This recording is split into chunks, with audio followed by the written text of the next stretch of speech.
Hey, what's up, guys? This is the Solocast, and my name's Axel, and I'm a fucking gaylord. Wow, I don't know how Axel can live with that voice. It hurts my throat every time I mimic him. Anyways, welcome to the new Solocast. I'm Joseph. Clearly, if you didn't notice by my voice, we haven't done one of these in a while, and ever since the first one, we've been waiting for Axel to make his Overwatch one. Which, come on, Axel, when is the Overwatch one coming up? I need to know your thoughts about it. What the fuck? Anyways, today we got 4 things that I'm reviewing today. One of which I got from Animanga that I said I was going to review. Second, I got from our trip at the beach. Again, vlogs for these 2, which I'm going to review, and the other ones I got recently. Yeah, so I want to start with the first one, which is they're all manga, by the way. I don't really read manga, or at least I don't really collect them as much as other people do. But I got the first one I got was Attack on Titan No Regrets from Animanga, from that little loot crate, quote unquote weeb crate unboxing. Let's just say I don't think kindly of this manga, because the box was just so bad. It had a lot of stickers in it, and for $37, no, I don't know how much. I don't even think you can get this specific one in stores. I'm looking all over the manga right now. It doesn't really have like a price tag on it, or even a barcode for that matter. But anyways, I'm not one to scatter ashes. No, we're not singing TFK right now. I'm not one to watch a lot of very depressing drama action anime. So when I first got the book, I haven't seen Attack on Titan yet. Why'd I call it a book? It's a manga. I'm calling it a book. Fuck that. I'm not weeb. And I didn't know what to expect of it. I watched the show. After I got it, the day after, I watched a couple episodes of the show, and the show, it was a bit depressing. It was very fucked. I didn't really find the show appealing, so I didn't think going into the book that I thought it was going to be more of the same thing, Well, what would you expect? I mean, it basically is.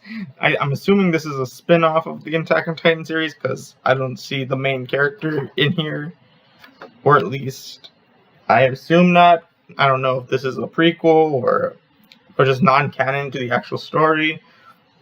I didn't bother to fact check this, because this one was going to be the quick one out of the others that we have to review today. Because the other ones I actually know a lot about, and we'll talk about those in a little bit. Well, first of all, this one's about these 3 people. I forgot the first 2's name. The main character's name is Levi, and they live underground because their kind aren't welcome on the surface, I think. Or it was some stupid thing where it's before they decided to build walls like Donald Trump to protect themselves from the Titan, they were going to bury themselves underground. So, of course, that didn't work out, and afterwards they abandoned the project, and it basically turned into the slums. Now there's these 3 characters in here. Let's start with Levi. Levi, he's cool, but he's a little bit of a Debbie Downer, if you will. He's always depressed, and he wants to kill the Wings of Freedom, whatever the heck they're called. I don't care.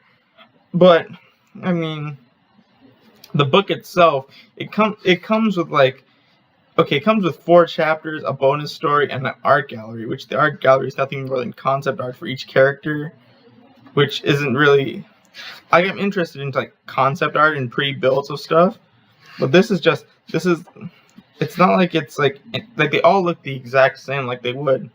But anyways, the other 2 characters, one of them's another dude with white hair, very very original. I'm not gonna attempt to look for his name while I'm looking through the book right now, because I'm not doing that. His name's Furlan, that's his name. He's the more of the we gotta do it in order to survive, so we can be good people.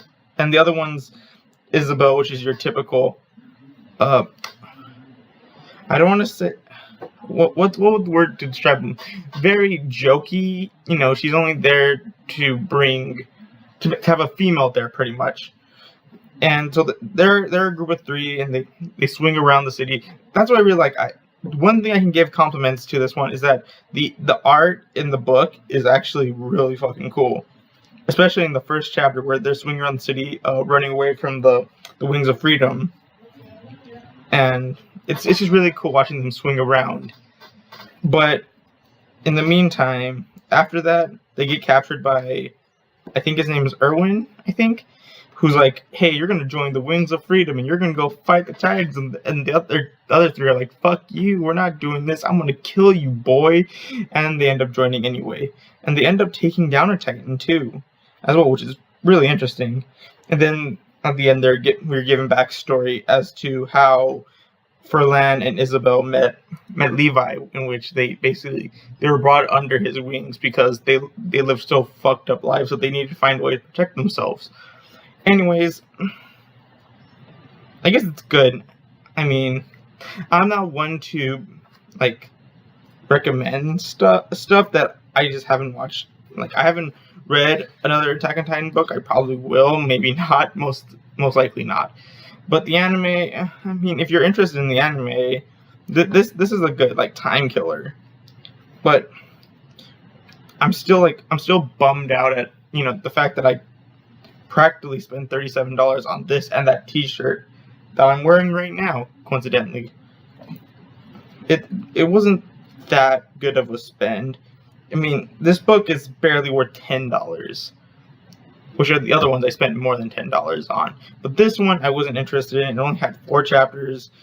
The 2 and 3 chapters chapters 2 and 3 kind of merged together. They're kind of very samey, and then 4 and 5, not 4 and 5. 4 is where they actually do cool stuff. So I would say chapters 1 and 4 are the best ones because in the first chapter they're racing against the Wings of Freedom, which has a very cool style to it. And at the end they're fighting a Titan. Then the extra bonus chapter is a prologue, which doesn't really do anything. It just sets up what could be before. And may I like to mention, okay, so I knew that manga read from left to right. Is it left to right or right to left? No, from right to left. So, I was always curious. Well, let's see what happens if I read it like a normal, like how we do it everywhere else. And at the end of the book, it has this big sign saying, "Stop! You are going the wrong way. Manga is a completely different type of reading experience. To start at the beginning, go to the end." That's stupid. That basically that is Weeb Central right here. Anyways, if I were to give this book a rating, I'd give it a B, maybe B minus. It has some fun concepts, and the character is and Levi is pretty cool, albeit a bit, fucked in the head sometimes. But anyways, let's move from Attack on Titan No Regrets and move on to the next one I got, which was in the beach blog. If you noticed it while you saw me eating chow mein from Panda Express, which was meh because it was like very plain tasting. I don't like chow mein from Panda Express. But anyways, from the podcast that I'm a big fan of Kobayashi's Dragon Maid. That is one of my favorite animes of all time, I would say. So we were at Barnes & Noble, and I was going to pick up the new Gorillaz album, the Now, because I'm a big fan of Gorillaz too. And it was $18. And then Axel was over there crying his little ass out because he couldn't get a Gundam because he was $3 short. And I was like, okay, if I can, I'll give him my change once I buy something. And then we stumbled across the fairy tale mangas in the manga section, and we were laughing our asses off. And then I think it was Carlos or Thais pointed out the main series Dragon Maids, but I didn't pick it up. I didn't pick up the main series because, well, they started from 3, and I didn't want to just roll off straight from. When I pick up a book, I want to have the first one first, and then the second, then third, and then fourth, so on. And that just really, I wasn't like, hey, I should pick up the third one and start the third one like middle way into the series. So no, instead I picked up the new spin-off. This is the newest version. It's Miss Kobayashi's Dragon Maid, Kana's Daily Life, starring, you guessed it, Kana, which is actually not that bad. It's actually kind of cute, really. I was actually surprised going into this because I didn't expect, like, I haven't actually seen the manga before. I've only known the anime, and the anime goes by a different style. And some characters look like really different, and sometimes act a little different as well. Like Kana's more, I don't know how to say it. Kana just seems a little off to me, especially her dragon form. In the first one, we're talking about the first one here. In this one, her dragon form is much more smaller than everyone else's compared to the anime, where Kana's about the same size as Toru's dragon form, which I prefer this dragon form. It makes her stand out more as a dragon child instead of having a full blown adult dragon looking thing. But anyways, lots of characters look different in here. Like Fafnir, oh my god, he looks even more edgier here than in the show, and I fucking love it. And Lukoa is they nerfed her boobs, which I don't mind. I didn't really care for that. And this is the first time I saw the new dragon named Alulu, is it?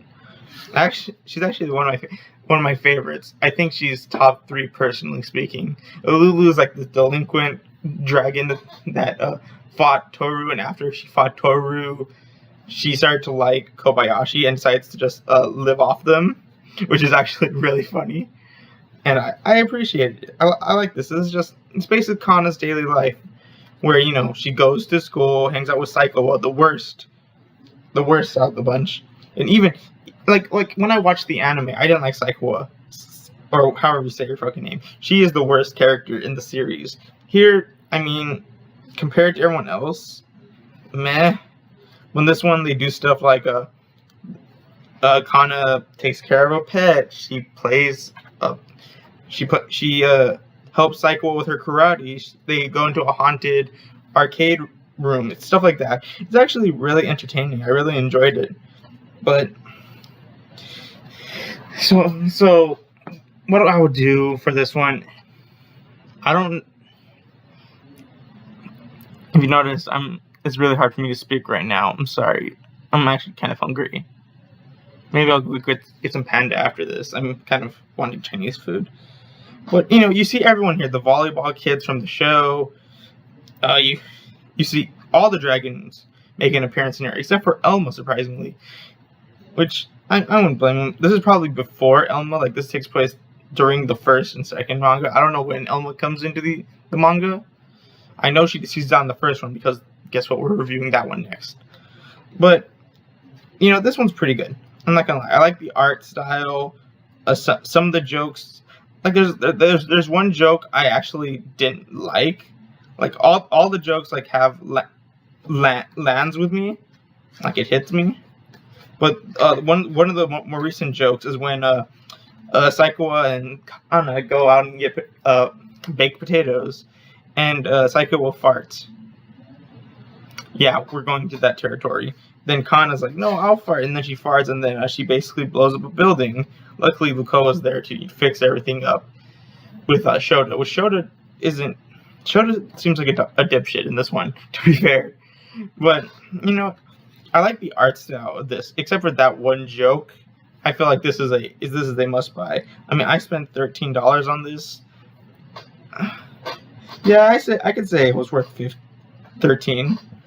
I mean, you can enjoy this. It's also like you don't have, like, you can pick it up and read it any time. It'll be fun. It's almost like a comic strip on how it's designed. You can just go and you can even read one page and it'll already give you a good story in just four sections.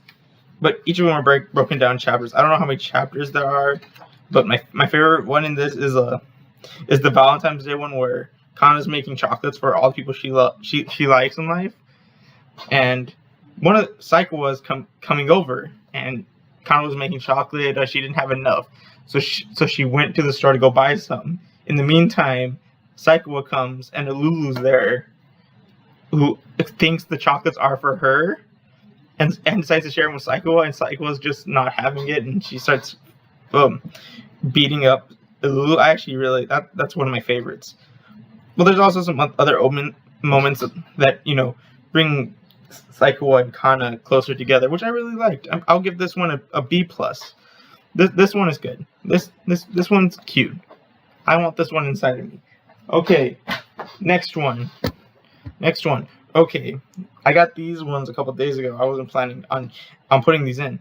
Let's talk about the one I already brought up, which is the first edition of Miss Kobayashi's Dragon Maid.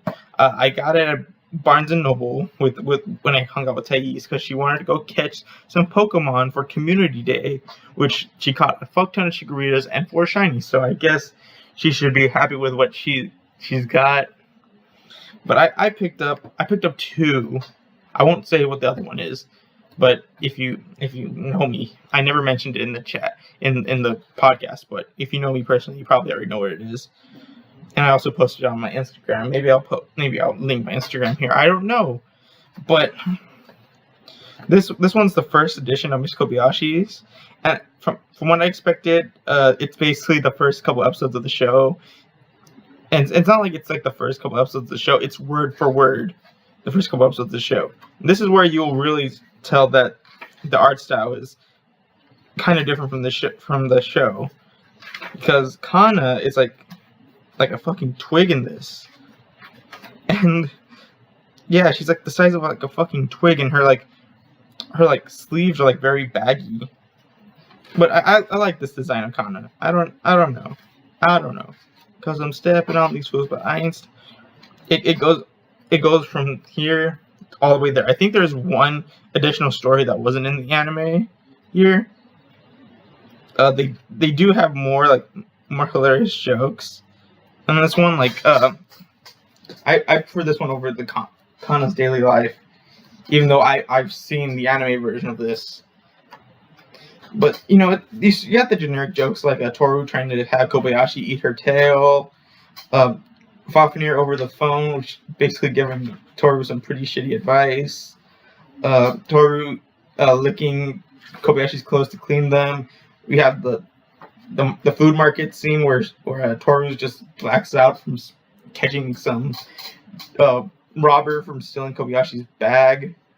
We have the arrival of Kana, and how I think there is one where it's a Christmas themed chapter 8, where it's not related to anything, but they decided to throw a party for Christmas. And instead of they kind of, for this one, this is where they introduce the other characters like Fafnir and Lukoa. And I feel like this one's better than the anime, to be fair. I will pick up the other ones, because I will go pick up more manga, because when we were over at Barnes & Noble, they had the entire Sailor Moon collection, and what can I say? I'm a sucker for Sailor Moon. But this one's good. This one's an A for me. I really enjoyed it. It's well worth the price. Okay, I totally forgot to mention something. But Kana's Daily Life, surprisingly, on the back it gives you the rating of the book, and it's rated T for teen. Well, it's just rated teen. But surprisingly enough, the original Kobayashi's Dragon Maid is rated all ages. So I don't know what Kana's Daily Life has that Dragon Maid doesn't have. And if that means lewdness, no, you do not lewd the Dragon Lolly. That is forbidden. Anyways, Dragon Maids, this one gets an A. I like this one. The next one is not Dragon Maid related, thank God. But I got Himoto Umaru-chan, which is another anime I've watched through and through. This one's more in line with its anime counterpart. So I'll just explain the plot for this one, given that we haven't reviewed this one before. Okay, so the whole plot of the show is that there's this girl named Umaru-chan, who is what you can say the picture perfect student. Like, everyone likes her. She's talented in pretty much everything. She's cute. She's basically the perfect human being. But little does anyone know, when she goes into her apartment, she turns into a chibi, more memey version of herself, who's addicted to like stuff like the internet, video games, and annoying her brother, which she lives with. And the plot seems very meh. Like, I've seen this before. It's more like a Dr. Jekyll and Mr. Hyde sort of situation. But, anime girl formed. But this is basically the entire nothing in this book is original of itself. It seems like in these ones are way bigger though. Out of all the other mangas we topped, this one has 18 chapters plus the original sketching of the first chapter and the story of the creator on how he got this book made. But I don't know, it's cute. If you haven't watched the anime, this is a better pickup. Because it's just, it has more detail, it's more cuter that way, and it's nice to have this one on the go. But the problem is its length. It's not one of those manga that you can just pick up and read like Kana's Daily Life, where they have separate like skits in here. Like, each of the skits rounds up to one whole chapter, so you can pick it up, read like 3 pages, and still have a general idea of where you're going. This one, it's more. There's like 5 pages of just one full narrative story, which kind of like how in the anime it cuts through. It's like 3 chapters of this in the anime. But if you want to binge something, this is not that bad. If you're into a slice of life anime, I mean, she's very memey. So, and they do reference stuff like One Piece and Street Fighter and basically nerd shit. But my problem also with the show, this also goes by the show itself, is that Umaru's annoying. She kind of is, and so cutting it to this, like, I relate with her brother. Her brother basically hates her guts because she's a brat. She's 16 years old, and she's acting like a little child, which that could throw some people off if you're not into like annoying main characters. But I think the humor, sells itself. So I'll give this one a B along with Attack on Titan. It's okay for the most part. It's good, but only a certain amount of people will actually find enjoyment into this. And this is the end of the Solocast. So far, maybe in the next Solocast I do 10 years from now, we'll review another Dragon Maid book or Sailor Moon, or something actually that we talk about, like an anime. I got a couple of video games I want to talk about, and like I said, I've been working on the Jack and Dexter review with Thais for a while now, so maybe that will come out soon. But in the meantime, thanks for watching this video. Be sure to like, comment, and subscribe, and wait until the next podcast comes out. Carlos should be working on it right now, so you don't have to wait that long. Anyways, bye.